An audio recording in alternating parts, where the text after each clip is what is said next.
Let's talk about what we do in the fall. It's cooling down. Sun's going down a little bit. So what's the right way to mow your lawn in the fall? How long should that final mow be? How long until that final mow should be before winter? Like, what's the program for mowing in the fall? Basically, keep mowing. The grass is still growing. You want to keep mowing until the grass stops growing. So for us, that's always typically, we usually are doing at least 1 or 2 mows in October, almost always. I've mowed into November before. Okay. Like south end of Barrie, we cut off mowing later than we do the north end of Barrie. Sure. We also started earlier than the north end of Barrie, like significantly sometimes.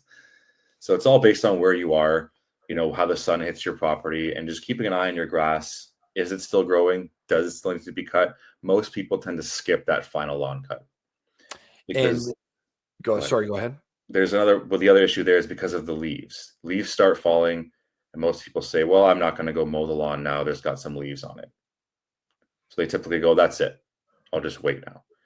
Pick up the leaves once they all fall, and then that's it. What happens is, though, is the grass is still growing, and now you've kind of hindered those areas where those leaves have fallen by not mowing it, not taking them up. And so what's the negative outcome? So in my lawn, I mean, the leaves are crazy. It'll cover my entire backyard. Like pretty much my whole back lawn is covered in leaves. If I just say, F it, I'm not going to do it. What's the repercussions of that? The type of leaves can change. So for example, like maple leaves, especially crimson maples, those red leaves, extremely acidic to the grass.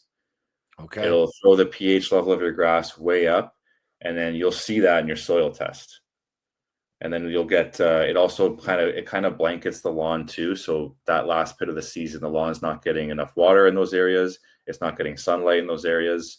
And it's also that matted downness over the winter too can cause mold in your grass as well, if you don't pick them up. So typically, basically what we're saying is it's a lot of work. If you have leaves falling on your lawn every week, you should be clearing them every week. Every week, how do we clear? You throw that into your game plan. Now, I don't just mow. I got to clear the leaves first. Some people have mowers that pick up the leaves with a bagger. That works well too. Sometimes on our larger properties, we just find a place on site to store the leaves for that period of time. You just want them off the lawn. You're still doing lawn stuff, right? So you still want the leaves off the lawn. And you want the lawn clear, and then you can wait till your last, end of November to pick them all up from somewhere. But you want to keep the lawn clear, keep clearing leaves so you can keep mowing.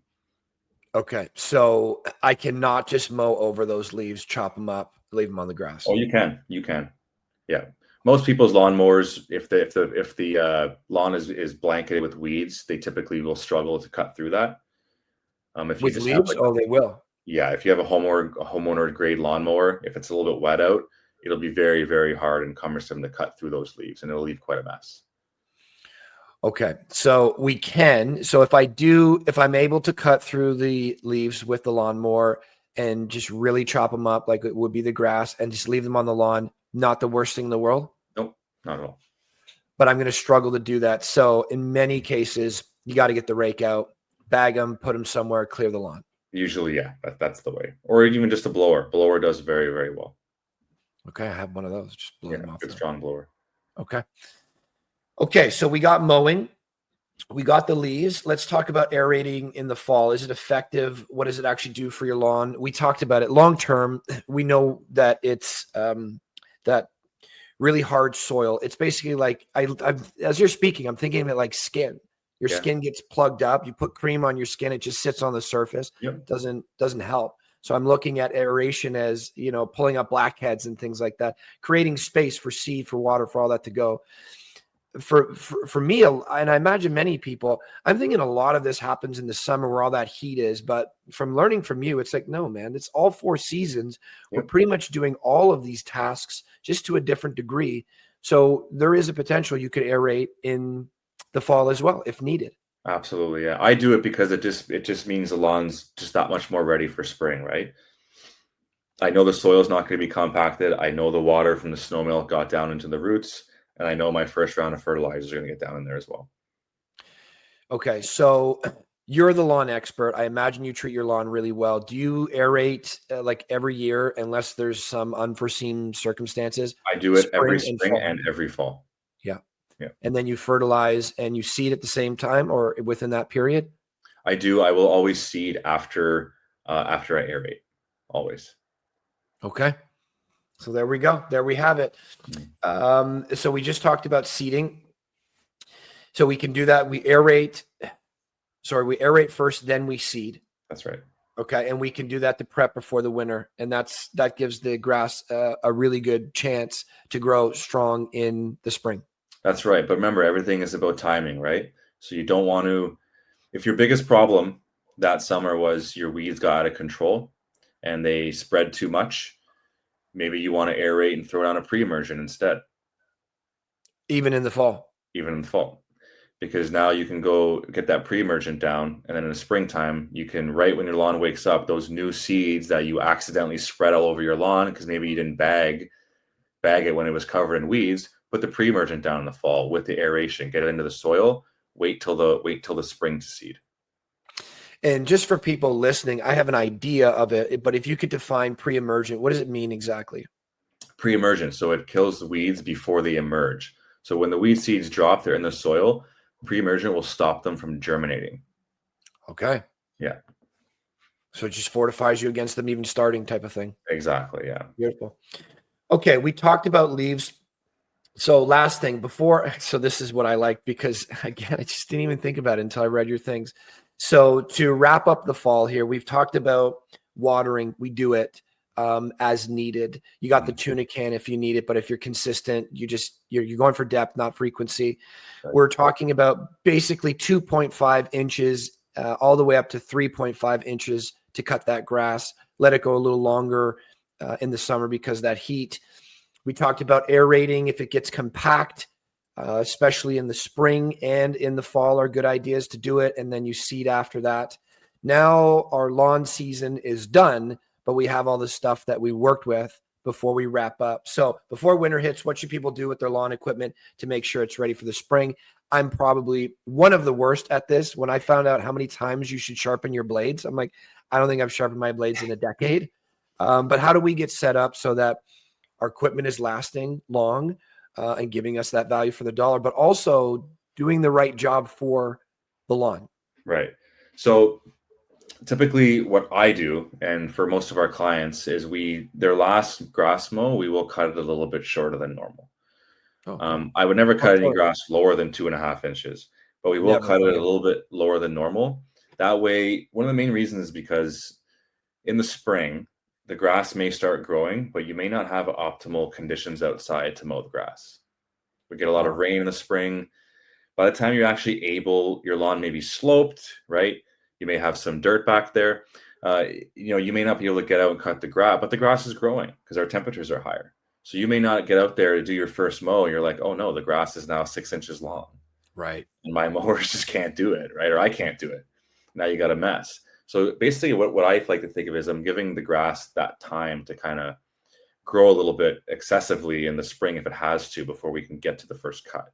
That way it's not out of control, right? So I like that. And then, okay, so we cut it a little bit shorter just in case we can't physically get out there because it's pouring, whatever the case may be. And then what do we do with the equipment before we wrap up for the end of the year? So for me, I store my stuff inside in heat. So I will get it ready for the first day I have it out in the spring. It's cleaned up, all the muck's off it, all the grass clippings are off of it. I change the oil, empty the fuel. I put the new blades on in the fall. But like for the last cut, or once you're done everything, then the new blades. Done everything and put the new blades on. That way, those are ready to go for the spring. If I'm storing the machine inside, if you're storing it outside, you want to empty out the oil. Don't put the new blades on; they're just going to rust. Make sure the deck is clean. The deck, grass clippings left under the deck, they will get moldy. What do we mean by the deck? The deck of the lawnmower, or like the lawnmower? The grass clippings will stick to the inside there. They will become matted in there, and they will go moldy on you. And then you're just going to spread that stuff to your lawn in the spring. Okay, so I'm leaving it outside. Take the blades off. Never done that. I don't leave them outside, but I imagine many people do. Even if it's in a shed, it's still technically outside. It's getting the air. It's cold. So you take the blades off, empty out the fluid, wipe all the grass off of it. You should be good. Yeah. Inside, you put the new blades on early if you want. And when you say new blades, you mean like actually another set of blades, or just Or a newly sharpened sharpened? set of blades, if your blades are able to be sharpened. And blade sharpening, you mentioned that most people don't know how often they're supposed to do it. Yeah. We go by hours, right? So typically every 10 to 8 hours of cutting, the blades get sharpened for us. For us, that's just a once a week. Once a week, all the blades get sharpened for us. For the homeowner, you may be looking at once a season. Yeah, I mean, my lawn takes me about 90 minutes to cut. So when I So was once thinking twice a about that, season, maybe you yeah. keep 2 sets of blades, right? Hmm. Throw a new one on mid season, and then just get them both sharpened in the spring or fall. They also have different kinds of blades for different kinds of we didn't even touch on this. We use Yeah. different blades for different seasons. Let's We have talk about our that. spring cleanup blades, which are like a razor tip blade. They mulch up grass twice as much, and they discharge grass further because they got little wing tips on them that kind of send the grass out a little harder. So it's for cutting big, long grass. There's like sticks in the lawn sometimes. There's things that you aren't going to get in there. So they're like almost like a wrecking blade, right? But the most Okay. important thing is that they're all sharp. Then you Because have it a high causes lift stress blade to the for long. grass. Yeah. Then you have a high lift blade for longer grass. It just gives more circulation in the deck, shoots the grass a little further. Okay. Yeah. Then you have just your regular flat blade. That's just a straight grass cut. But you want to make sure they're sharp is the most important thing. Otherwise, you're just tearing the grass and you're not cutting it. Think about how people have split ends in your hair. It's Yeah. the same thing, right? You cut your hair regularly with sharp scissors so you don't get those split ends, those dead ends on the hair. You can see your grass blades will have little brown tips on them if your blades aren't sharp. It's amazing. Like for me, business owner, health, wealth, and relationships are my life. That takes up all my waking hours. So I buy my food from a prep shop. So they come Yep. in large boxes, throw them in the oven, microwave, done. I have a nutritionist, even though I've been in the gym and trainer for a long time, to just take it off my mind. I have someone come and cut the grass, someone clean the house. It's like, yeah, there's a team of people around this environment, but all that reduces stress. It's done better. And in many cases, when I've done the math myself, it actually costs me more money to do the thing because I'm spending 4 times the amount of time. For the people out there that are hearing this and think, it's just mowing my lawn, it's just grass cutting, it's so simple. Mm-hmm. Like, it's not. And there's It's so not. much No, to it, there's a lot of angles to it. for Um, sure. I often say, like, some people say to me, like, my neighbor has the nicest lawn I've ever seen. And they'll always say, he's out there every day. I go, exactly. That's what Right. it takes, right? Yeah. So maybe not Um, every day, but this obviously it's a bit of a passion project, right? So yeah, you could see the guys that do that. They're washing their car every day. Everything, even the simplest things in life that they seem to us, there's mastery to all of them. And if you get towards mastery in anything, there's just layers and layers and layers and layers. I learned so much on this conversation. But let's talk about, for the people that are interested, because I'm one of these people. I hear all that. I have a fairly big property. Like, it's 90 minutes to cut it every week, then the weeds, then the gardens. Like, each month it may be, I don't know, 8 hours, 9 hours that I'd love to get back for myself. What does a program like this cost? People are like, I learned all that. You're awesome. I'm not going to do any of it. I'd rather just give my money rather than time, effort, and stress, which is me 9 out of 10 times. So it really depends on the size of your lawn Okay. and what we need to do to it. But just for an example cost, like I can give you like our kind of average program. If we're Yeah. doing your full like spring and fall cleanup for your property, taking care of the leaves, doing the weekly mowing, doing a basic fertilization and weed control program, most properties in Barrie, like your postage stamp lot, you're looking at about $1,500 to $2,000 a season to cover that service for you.